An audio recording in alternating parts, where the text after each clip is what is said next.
Aloha, you've tuned in to the Hawaii Healing Network. I am your host, Kristina Mekdeci, and I'm coming to you here today with my brother, David Mekdeci, who is That's going to me. talk about his commitment to meditation.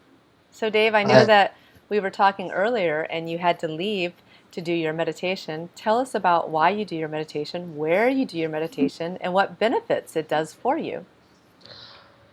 I do it to try to calm my mind and get past all the anxiety I have. I do it most evenings near a lake nearby, and I enjoy it. Ah, What was and that? that was my kitty cat What was your she was nibbling my wrist for some That's reason. she wanted your But attention. yes, she doesn't like me talking to you rather than talking to her, but. Anyway, so yes, I enjoy it, and I look forward to doing it again tomorrow. Hopefully, there'll be a little more wind, so I don't have gnats all over my face. But How often do you do your meditation? I just I do it most nights. So say like 5 to 6 nights a week. I was going to do it yesterday, and I went over to the lake, and because this particular lake doesn't have a lot of people, and I bring my own chair. So I don't get a lot of people walking behind me, so I feel like I can shut my eyes or at least close them somewhat. But the other lake has like a bajillion people and I can't do it. But yesterday there was a film crew What were they filming. doing? No, it was like a student film, and then these two people kept they would talk and then they'd walk away, and then they'd talk and then they'd walk. So they were shooting the same scene over and over again.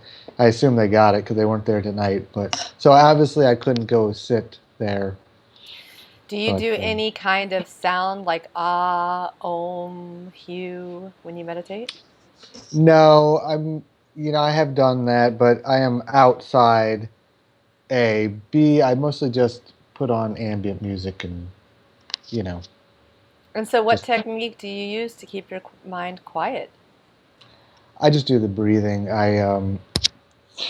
I like to visualize my mind as either water or air, and my thoughts as either clouds or waves, and you just kind of watch them go by.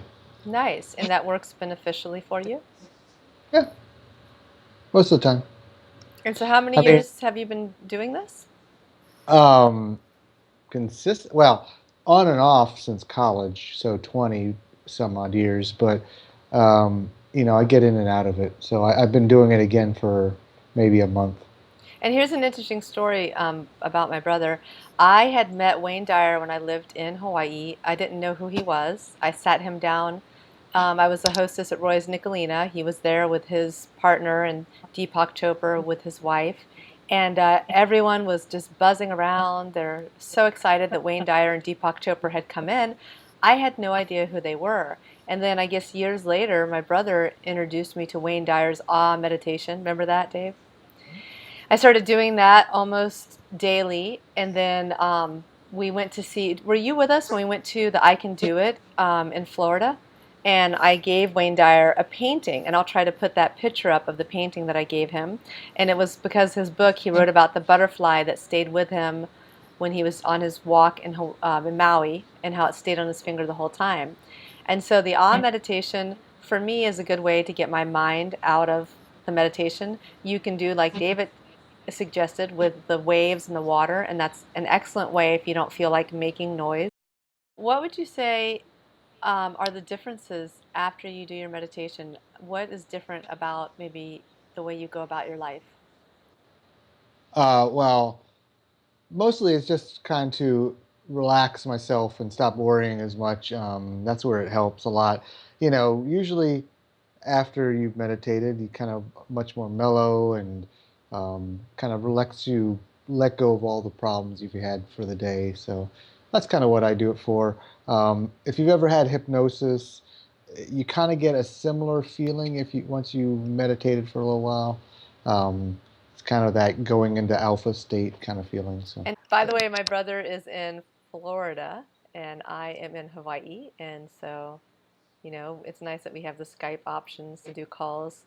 Um, the next interview that I'll be doing is with my friend Rena Wells, and she is in Canada. And then after that, we'll do another one with Sonoy So'o, and she is in Nicaragua right now. Both of them are looking forward to coming back on the island, so we'll see them soon.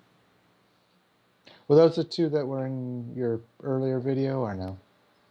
One of them, the other one you haven't met yet. I met her at the Writing for Your Soul workshop with Hay House in Maui. And so, very spiritual. She's very intuitive. And Rena Wells, actually is going to be available for readings, online readings. And so I really want to let everyone know how effective she is at doing her readings and how tapped in she is with God. And yeah, it's just helping everyone out. We're in Cool. a new paradigm. Things are moving in a new direction. Oh, Kitty. Hello, Tawny. You see how long it's been? She's like, I got to come back now because you haven't. And then she's gonna come rub against me and try to get Yeah. me to play with her. Well, Yeah, this is what I David, get. this is what it's wonderful to have a pet in the house though. David, thank you so much for being with us on the Hawaii Healing Network, and we look forward to talking to you again. Aloha. Thank you for having me. It was wonderful. You have a great evening. I'll talk to you later, sis. Okay, love you. Love you too. Bye. Bye bye.